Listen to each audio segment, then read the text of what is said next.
The vote had already been cast. November 1990, Washington.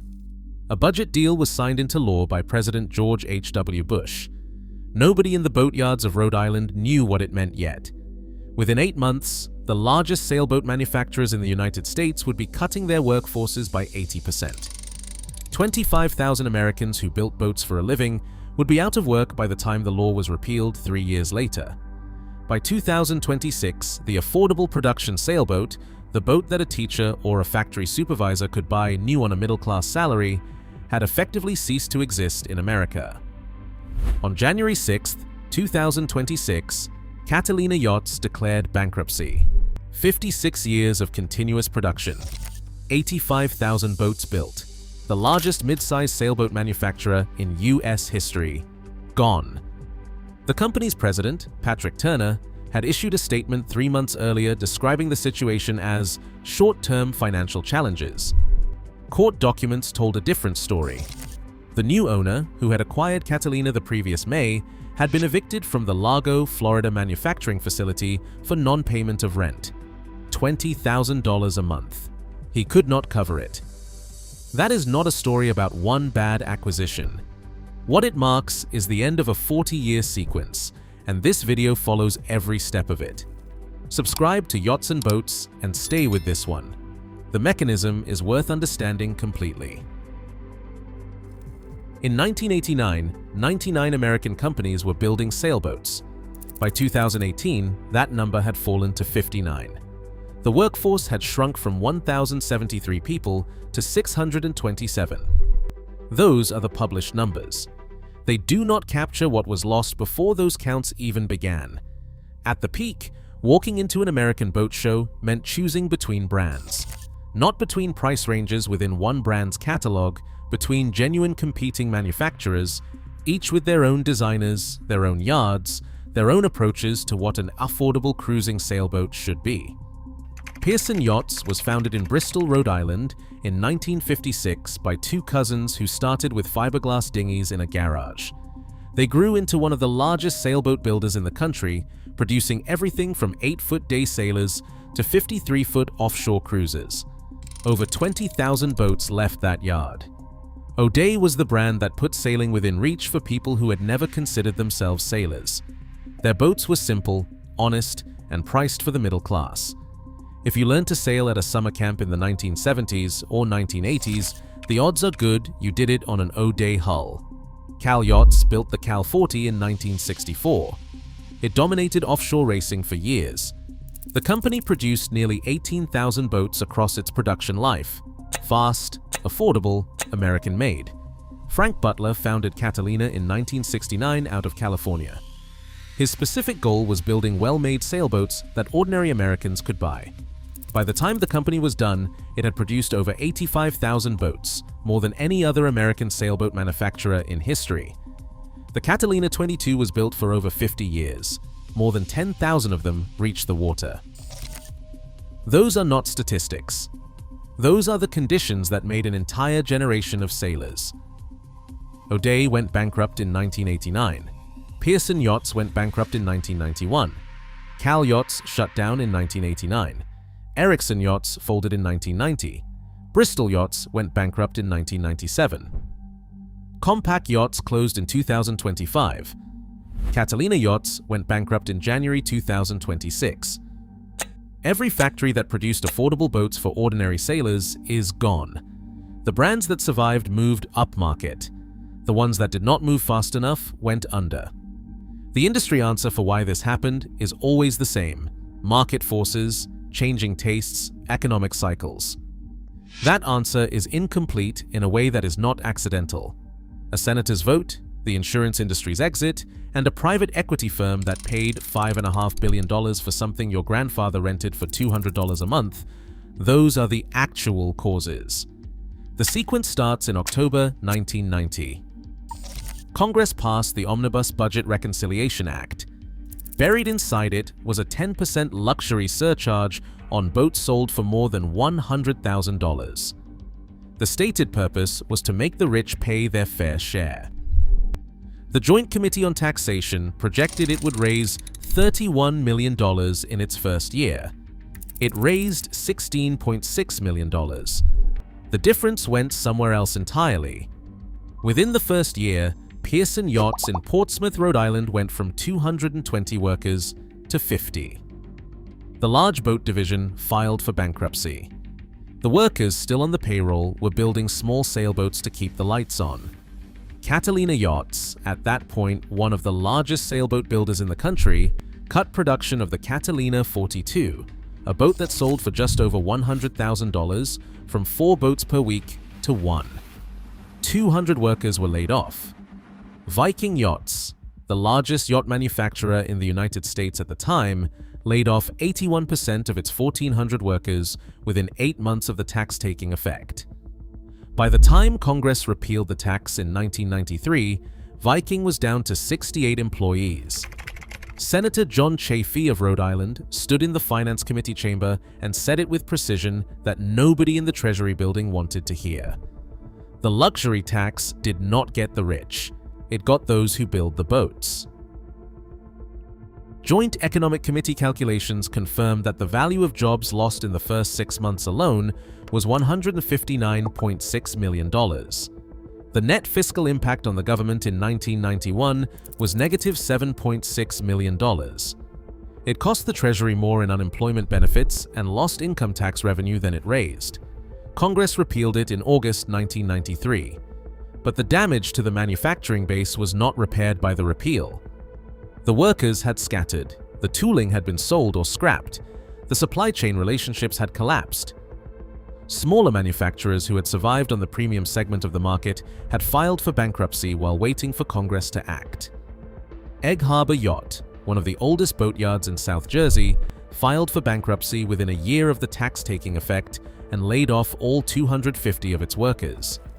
On Maryland's eastern shore, Harrison Yacht Sales had employed 95 people before the tax. When the Baltimore Sun reported on the carnage in June 1991, 8 people remained. These were not businesses that recovered when the tax was gone. A company that survives on 30 workers cannot rebuild to 200 workers the moment the law changes. The institutional knowledge, the trained yard workers, the established dealer networks, those take years to build and weeks to lose. The pricing floor had been reset at the moment the factories went quiet. When Cessna restarted aircraft production after the 1994 General Aviation Revitalization Act, it came back at prices ordinary pilots could not justify. The same dynamic played out in sailboats.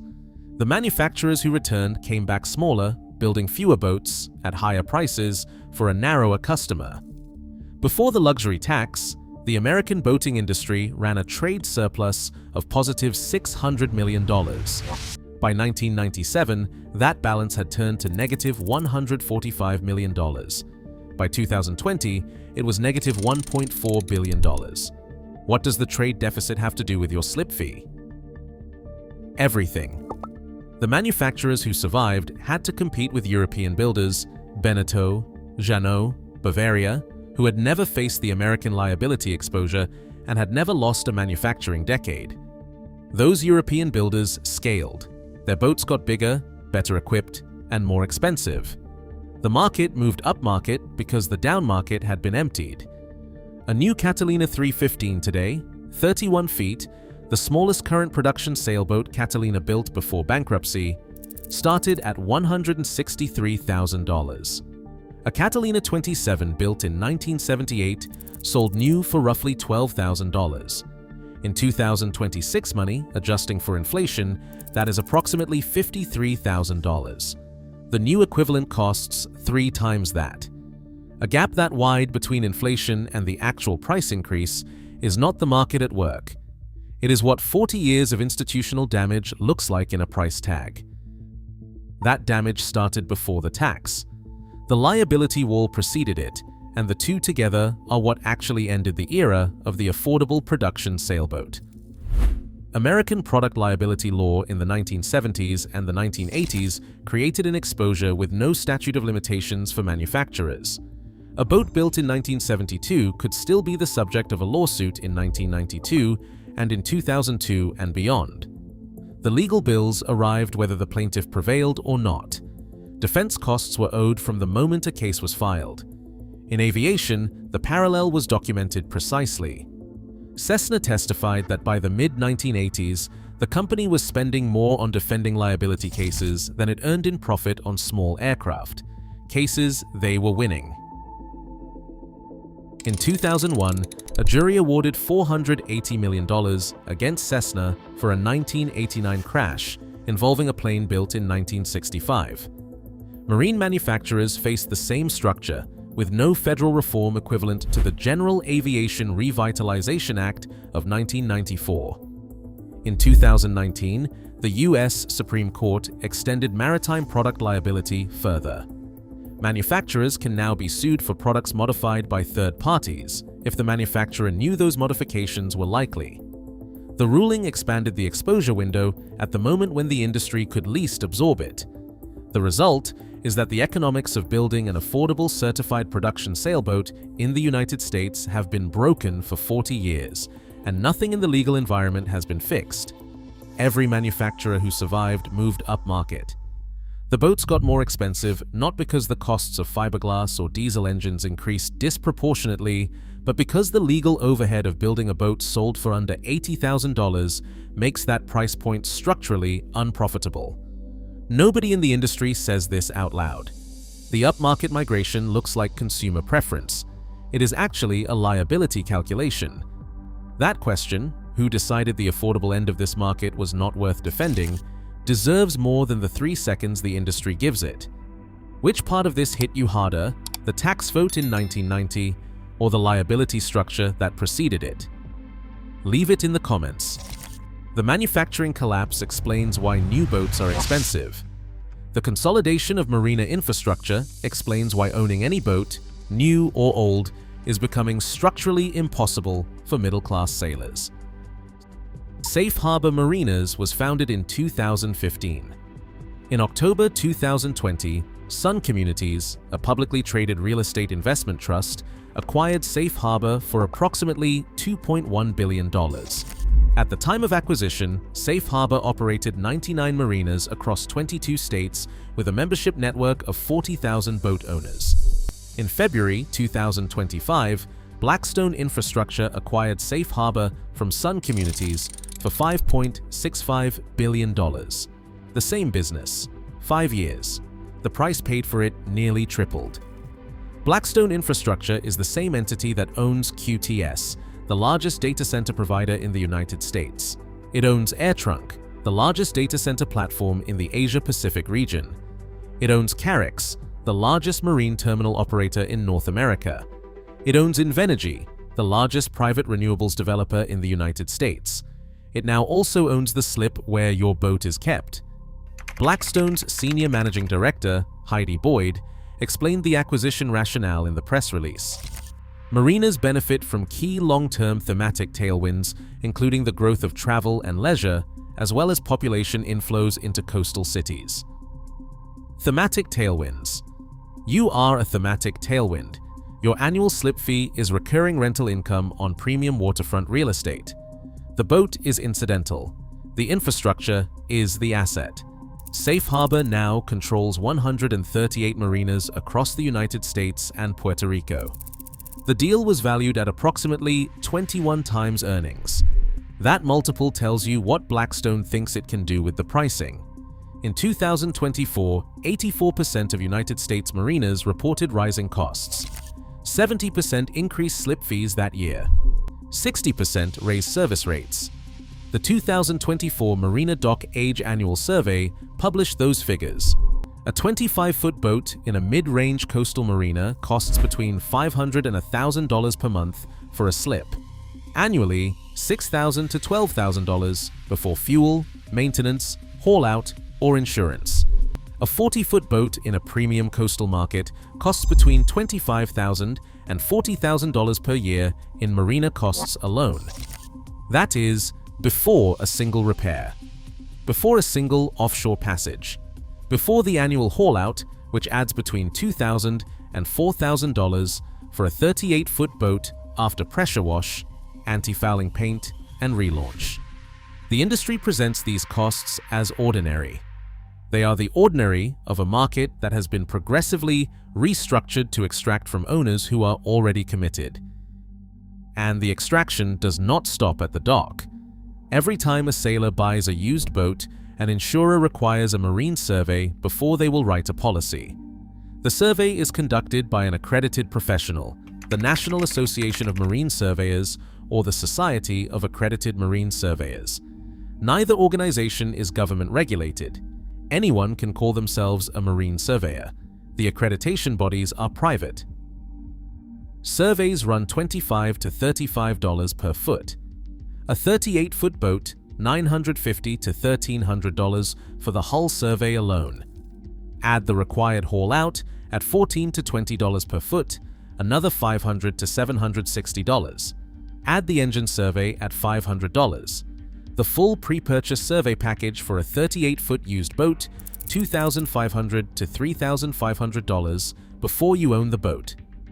Insurers require resurveys every 5 to 8 years on existing policies. That cost recurs. In 2024, Pantaenius USA, one of the largest marine insurers in the United States, stopped writing new policies entirely. Their exit reduced competition in a market where the remaining insurers face fewer constraints on their pricing and underwriting requirements. An industry that was already extractive became more so in the year that one of its largest players left.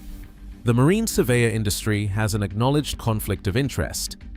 The American Boat and Yacht Council notes that brokers who sell boats may refer buyers to surveyors, who in turn may refer future buyers back to the broker.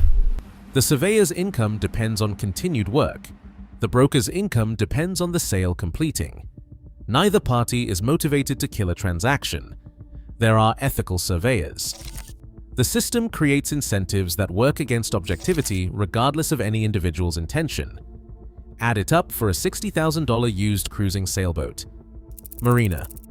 $9,000 per year, mid-range coastal. Insurance, 3% of insured value, so $1,800 per year. Annual maintenance, the marine industry standard is 10 to 15% of vessel value. Call it $7,500 at 12.5%, covering haul-out, bottom paint, rig inspection, engine service, and routine repairs. Recurring floor, $21,300 per year before a single unexpected failure. Boatwork.co published a 2026 analysis of 40-foot monohull ownership costs. Their figure, $55 to $90 per day before leaving the dock. That is $20,000 to $33,000 per year on a boat parked in its slip. As of year-end 2024, the median age of US boat owners reached 60 years old. There are now more owners in their 70s than in their 40s. Infolink Technologies. Managing Director Jack Ellis published a single line that captures what that means. Many of the people who owned boats 25 years ago are the same people who own boats today, but they are 25 years older. A replacement pipeline of sailors never formed. Dismantled access by a Senate vote in 1990, by a liability structure that was never reformed, by an infrastructure consolidation that turned slips into yield-generating assets, has a direct demographic consequence. The industry calls this a participation problem. Calling it that lets every person who built the trap entirely off the hook. Subscribe to Yachts and Boats. The next part of this is the one the industry definitely does not want you to hear. The system described above has a specific architecture. Architecture can be mapped. Once it is mapped, the parts that are genuinely mandatory can be separated from the parts that are presented as mandatory. Here is that map. Marine insurance is not required by law in any United States state. No statute mandates that a recreational sailor carry insurance on a privately owned vessel. The requirement comes from two sources: marina contracts and lenders. A sailor who owns their boat outright and keeps it on a mooring or at anchor faces no legal mandate from any insurer. Annual marine survey requirements are an insurer's condition, not a law. Remove the insurer and the survey disappears with it. Haul-out scheduling follows directly from survey requirements. Eliminate the mandatory survey and the mandated haul-out schedule goes with it. Safe Harbor's 138 marinas represent a fraction of the available anchorages, moorings, and smaller independent marinas that have not yet been acquired. A sailor willing to anchor out eliminates the slip FEE entirely in most United States coastal jurisdictions. This is not a recommendation to skip insurance or avoid surveys. It is a map of what the costs actually are versus what they become when every institutional actor in the chain treats their requirement as universal law. Sailors who figured this out 30 years ago are the ones who bought a Pearson 30 for $12,000, put it on a mooring for $200 a month, paid themselves as crew, carried a self-insurance reserve of $15,000 in a savings account, and sailed it for 15 years without a policy. Run that math out carefully. 15 years at $1,800 per year in insurance premiums is $27,000 paid to an insurer. Against a $15,000 reserve, the sailor controls, earns interest on, and gets back if nothing goes wrong. The sailor who holds the reserve keeps the $12,000 difference over 15 years. The insurer who collected premiums produced no value in that period. This is not a fringe position, it is arithmetic. A used classic from the early 1980s, a 1979 Catalina 30, a 1982 Pearson 323, a 1984 Ericsson 35, trades today between $12,000 and $35,000, depending on condition and fit out. These boats were designed and built during the era when American manufacturers were competing on quality at accessible prices. The fiberglass in a 1980 Catalina 30 is not inferior to the fiberglass in a 2015 production boat. The hull form is proven. The design has 30 years of offshore passages behind it. Pre-owned transactions represented 78.3% of all U.S. boat sales in 2024. New boat ownership has effectively ceased to function as the primary entry point for sailors who are not wealthy. This is not a recent trend. It has been the structural reality since the early 1990s, when the manufacturing base was hollowed out and never rebuilt. Accepting every institutional requirement as equivalent to law is optional.